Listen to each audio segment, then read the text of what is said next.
cette captivité-là. Dieu, vous savez, Dieu, il a compassion. Dieu, il a amour. Il frappe en même temps, mais il pardonne aussi. Amen. Quand il n'écoute pas la voix de Dieu, il punit, mais comme c'est un Dieu d'amour, il nous ramène encore sur le bon chemin.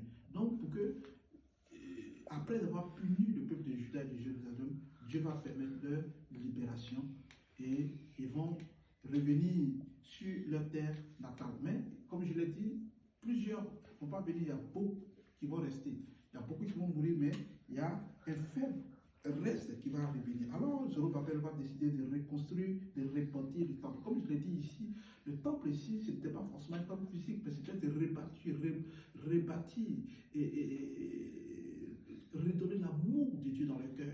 Essayer de rassembler le peuple, essayer de reconstruire encore un autre peuple. Cette fois-ci, des peuples qui vont écouter la voix de Dieu. Cette fois-ci, le peuple qui va adorer Dieu en esprit et en vérité. Cette fois-ci, avec le gouverneur, avec ici le sacrificateur, ici qu'on appelle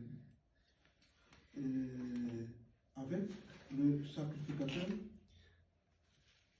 Josué, voilà. Avec le sacrificateur Josué, ils vont amener cette fois-ci le peuple dans une vraie adoration, qui va vraiment honorer Dieu, de telle sorte qu'ils vont vraiment reconstruire, rebâtir leur cœur, les fondements de leur cœur, revenir au Dieu qu'ils avaient abandonné, rebâtir, laisser les anciens fondements et rebâtir vraiment leur cœur, un cœur d'adoration, un cœur qui va vraiment être repentant, un cœur qui va désormais écouter la voix de Dieu, un cœur, c'est pour ça qu'il dit la gloire de la seconde maison. La première maison avait été détruite parce qu'ils n'ont pas écouté.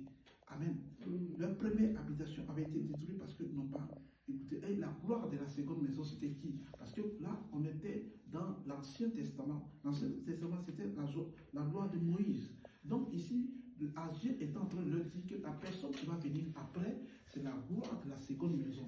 Parce que la première maison, c'était la maison, le temple que Moïse avait construit, le temple qu'il avait vu, l'image du temple qu'il avait vu en esprit, que Dieu lui a demandé, le tabernacle, c'est ce qu'on appelle le tabernacle. Donc c'était le premier tabernacle que Moïse avait construit, et ce tabernacle-là, ça avait été construit selon le modèle de Dieu.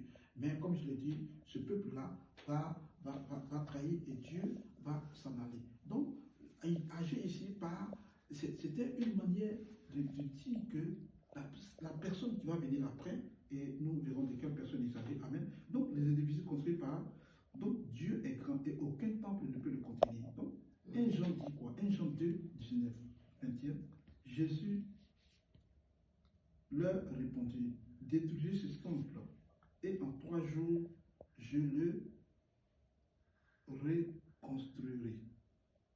Gloire à Dieu. Gloire à Dieu. Donc, est-ce qu'ici, comme je l'ai dit, est-ce qu'il s'agit d'un temple physique? Non. Ça avait été ici, je vais dire, une parabole que Agé leur donnait. Ça avait été, c'était pour une manière d'annoncer la venue de quelqu'un dont le temple ne serait pas construit. Parce que le temple-là, ça ne sera pas fait de main d'homme, mais ça sera tout simplement Jésus. Donc le temple ici dont Jésus parle, c'est le temple de son corps. Il dit détruisez ce temple et en 3 jours je vais le construire. Donc ils n'ont pas compris en fait la pensée ici de Zorobabel et ils n'ont pas aussi ici compris la pensée de Dieu. Quand on parle du temple, c'est notre corps qui constitue un temple pour Dieu. Amen. Nous sommes un temple pour Dieu. Notre corps est le corps est un temple. Gloire à Dieu. Et donc, quand Dieu a parlé de détruire ce temple, et parlé de lui-même, sa mort et sa résurrection. Donc, les gens n'ont pas compris cela et ils se sont fâchés. Ils ont dit, mais non, ils blasphèment.